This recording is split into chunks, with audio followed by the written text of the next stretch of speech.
we'll guide you through how to fix Gmail account recovery issues. If you find this helpful, consider subscribing and liking the video. First, open your web browser and go to the Gmail sign-in page.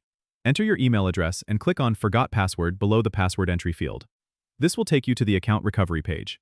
Here, you'll need to enter the last password you remember using with the account. If you don't remember, click on Try Another Way at the bottom. Google will then offer you different recovery options based on the information you provided when you set up your account. You might be asked to verify a recovery email or phone number. If you have access to either, follow the prompts to receive a verification code. Enter the code to proceed. If these options are unavailable, choose Try Another Way again.